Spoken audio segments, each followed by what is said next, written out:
Hey, what's up, y'all? Marquez here. Miles also here. What's up? And we've got a car here. This is a Mercedes. This is a GT63 Performance. Four-door. Four-door version of this car. And it's a hybrid, and we've both been testing it. We both have some thoughts and notes on using it. Mine in one area, yours in another. It's fast. Yeah. It's a really high-performance hybrid, but it is also a hybrid, so it's got these trade-offs that it's made to be, you know, a little bit of S-Class interior, a little bit of extra fun to drive. And I don't mind this color either. It's kind of like a sort of a baby blue. I hope the camera picks that up well. Shout out to the iPhone 16 color science. But we're just gonna go over the things we like, the things we don't like, and the things that make this car kind of unique for $220,000.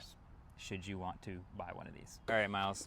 I think you should tell us about the performance numbers because it's kind of nuts. Yeah, so these cars were already fast. They were kind of like in the M5 RS7 competitor category, but if I can actually find the hood latch here. So we've got the standard twin turbo V8 in this car that we've seen in all the other like flagship AMGs, but now we have a hybrid motor attached to it. Sick. So now we're making 832 horsepower and 1,000+ pound-feet of torque. So 0 to 60, despite this car weighing over 5,200 pounds, is below 3. So it's quite the hauler. So when I hear that, I think, okay, great. Hybrid means it's got to have some size of a battery that's going to just juice the lag points where these transmissions and engines can't quite be as fluid as an EV. Awesome. And then I hear 4.8 kilowatt hour battery, which, okay, that's big enough to give you some real range. Like we had a Corvette E-Ray not too long ago, and that had like a 1.5 kilowatt hour battery. Yeah, it's like 4 miles of range. It's not really meant to drive it on EV only range, but this is a 3 times the size battery. But EV range is still not amazing. It's looking like it'll be somewhere between 7 to 12 miles of EV only range. But you can do it. You can switch it to electric mode, and it'll do that for you. But I think they're really still doing it for performance. Absolutely. Because when you drive this thing, you feel that. What are the numbers? So it's 2.8 seconds to 60. And then it keeps going, yeah, which is awesome. Well, to nearly 200 miles an hour, which is, that's a lot. That's a lot for a sedan. Yeah. And then more on performance, I actually really like these wheels. These might be my favorite piece, and maybe my favorite wheel on any car we've tested this year. It's got carbon ceramic brakes behind it, and you can see that huge brake caliper. But also, the black wheel design I like, and then it's got this extra bit all the way around, 3 lines of what feels like just aerodynamic features to bring heat away from the brakes. They're a little bit pliable, but I don't think that should be a problem. So I really like these wheels. They've got Pilot Sport 4S's on all 4 corners, and not a bad look. Good Pretty stopping good. power, for sure. Definitely. I mean, when it weighs 5,200 pounds, you need that, and I'm happy that it has it. And then practicality-wise, you just saw it doesn't have a front trunk, right? It's a hybrid. It has a full-on engine in the front, but it does still have full-on sedan-type hatchback features. And I do want to highlight this also one more thing. This is hilarious. You see the gas cap right there, and then you also see another cap right here. This is where you charge it. I'll let the jokes make themselves, but that's where you plug in. It's not a super fast charger, but you just plug it right in the back there and top up that battery. But then it does have a trunk. Yeah, which I mean, it is compromised because you have the hybrid battery system. So in the non-e-performance versions of these cars, this would essentially not be here and it would be like a lot more flat, but it's comparable to like a Panamera Turbo or Turbo S. So decent amount of space. I checked under here as well. Not a ton of space, but you could slip maybe some charging cables down there. Cool. That's where your actual charging cables are. Speakers in the back. Not bad. I think not bad.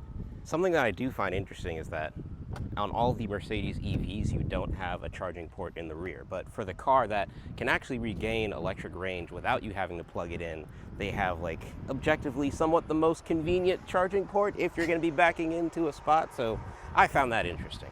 You know, there's this whole debate going on of where you put the charging port on an EV or on anything that plugs in. Obviously, Teslas have had it back left. Okay, maybe I'll wait for him to park. 1 hour later. Just give him a second. 2 hours later. Any day now. Yeah, take your time. 5 hours later. Yep. It's almost there. there. So, okay, there's this huge debate on where you put the charging plug, because Teslas have always had it rear left, and now if you want to be compatible with Tesla's chargers, rear left is ideal, because then you don't take up more than one space. Some, like Rivian, like R2 had it on the right in some of their mock-ups, and some others have it in the front. This seems like probably an ideal place to be compatible with the most chargers and not be a problem, so I don't mind that. But of course, since it's a sedan, we got to check out the back seats. This is the 6'3" driving position I've set up for myself. And what do you think? I mean, this is not the biggest sedan in the world, but it's comfortable, 2 seats. It's definitely more cramped in here than an S-Class, but certainly better than like the i5 M50, which had pretty cramped back seats, the i4, even some of Mercedes' bigger sedans, or some of Audi's bigger sedans, like the RS7, the RS6. This is a decent amount of space for sure, but if you want the most amount of back seating space, that's where you go for like the S63, which also comes in a crazy hybrid setup. Yeah, I don't mind this. I was always saying before, and I had this in my notes, like Mercedes, a lot of their cars have this enormous center console. Like this is a super wide center console. And you'll see in the front seat in a second, my knee literally hits both the wheel and the center console.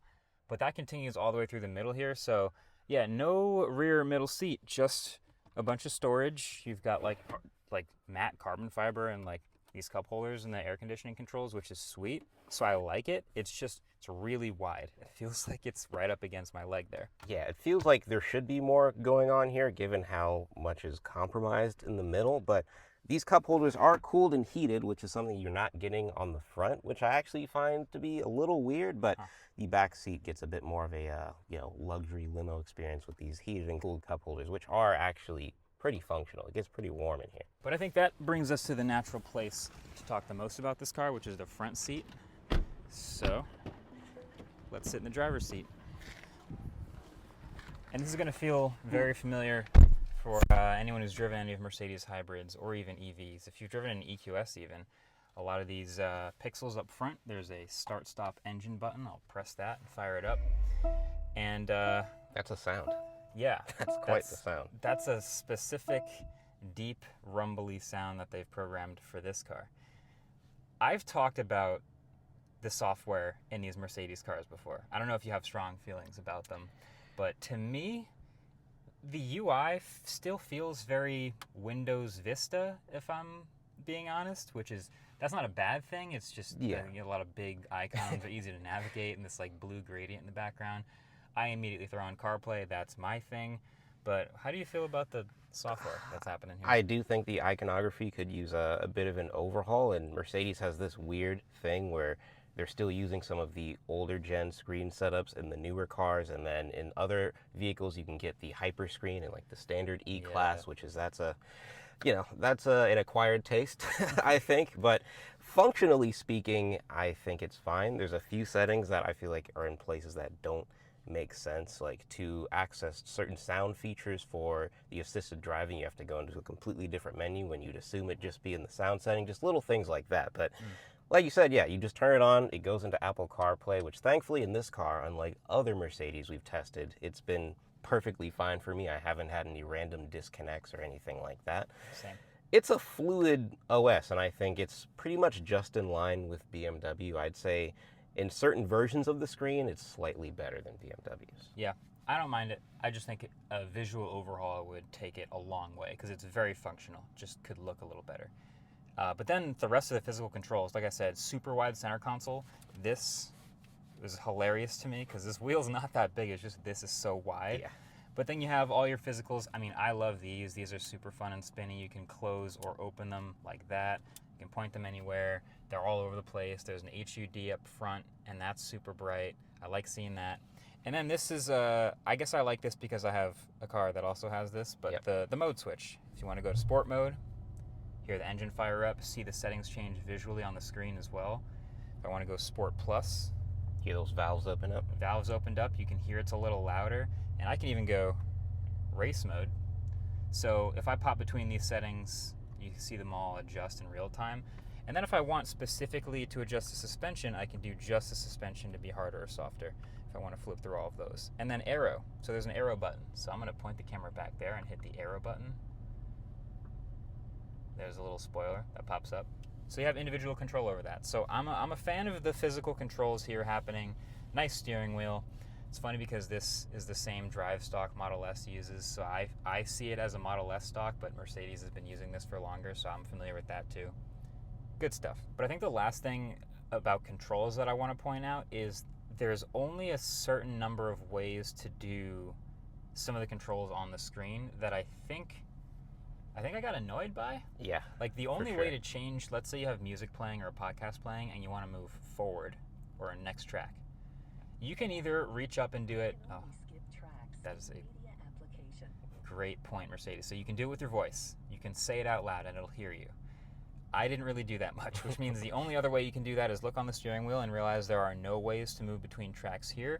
And you actually have to reach down here and hit this button and then tell it forward or backward. So if there's media playing, then you have to touch up front anyway.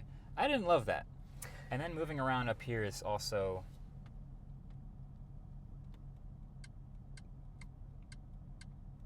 just not my favorite thing, and then you have to do this trackpad. It's not very fluid at all. I feel like some sort of like joystick setup, or maybe even just straight up like a D-pad situation that doesn't require like you kind of just like guessing to figure out where like the cursor is pointed on the screen.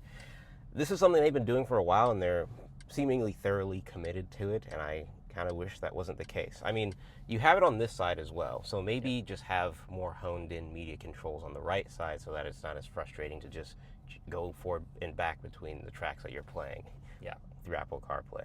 Yeah, I would like to see more like a physical joystick as well. But these physical controls are all great. You got your USB-C ports. It is wireless CarPlay, so you have that freed up to just charge your phone. I'm a fan, though, too, of, I mean, we're looking at a performance car with a lot of matte carbon fiber all over the place, so I just like looking at the buttons and switches in this car because they look fantastic.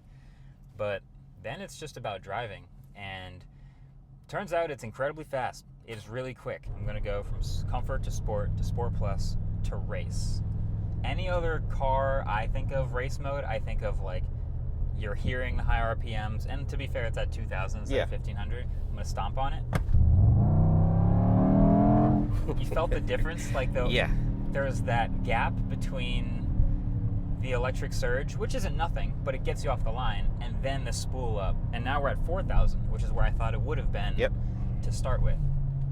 That's what I noticed. It doesn't have as crazy of an initial bite from a roll. Obviously, when you put it in launch control, which I don't know if you've tried that yet. I haven't. I bet it kills from a dig. Yeah, from a dig, it's pretty incredible. And I mean, I got a 2.8 on the street, which I mean, I can throw like a screenshot somewhere in the middle here. It's a really quick car from a dig, and the seatbelts like are almost strangling you. You get a little woozy afterwards. But it's really once you get to that second, third gear and it keeps pulling where you're really feeling that 800 horsepower. Like, oh yeah, this thing is a freight train that is not stopping anytime soon. So it's actually very, very usable in electric mode as far as just the classic, I want to drive out of my town without making a lot of noise. Not that this is the loudest car. It's really not that loud at all, and so I don't think that would be a reason to get this, but... Yeah, as of right now, it's showing maybe 75% battery and it says 6 miles of range in electric mode. How do you feel about that sound? It's interesting. It's way less aggressive than the AMG EQ cars. Those are just like, I mean, I feel like that. Those are like an orchestra, like a symphony of sounds. Yeah, it's like very sci-fi-esque. I feel like, you know, the BMW EVs with the Hans Zimmer stuff, that's a lot more orchestral to me, whereas AMG's going straight up like sci-fi alien with the sounds. So if I push my pedal past that point, it automatically switches to comfort mode, which is hybrid. It's between the gas and electric.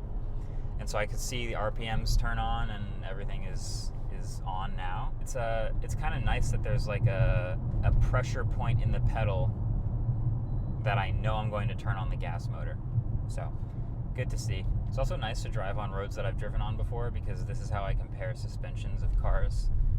How did these bumps feel in the other car versus this car? After having driven the S63 Performance, which you also got to drive when we had that for the assisted driving stuff, I'd say they're pretty close in terms of comfort levels, and I don't know if that means like the S-Class AMG is not as comfortable as it should be, or if this is more comfortable than it should be, given that it's the more sporty four-door sedan. Yeah. I wouldn't mind it being a little firmer, but that's just me. That's like a personal preference.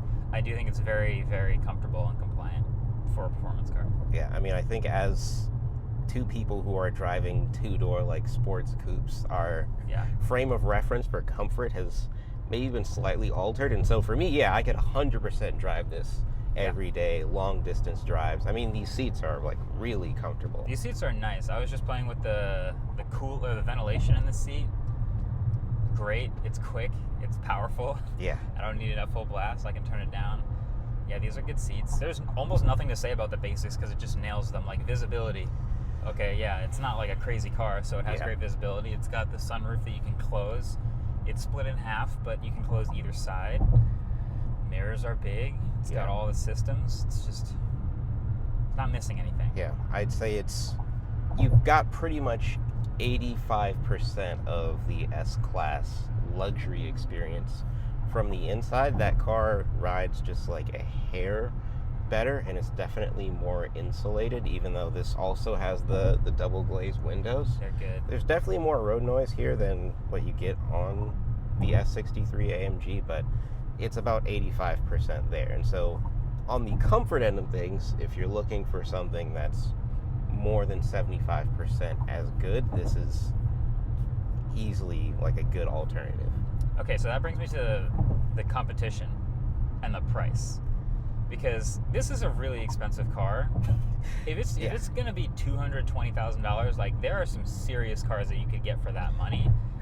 Yeah. And so you were saying basically it feels like they aimed this at the Panamera, because that's also a really expensive four-door athletic sedan type thing. Mm-hmm. And that can also easily be 220 plus.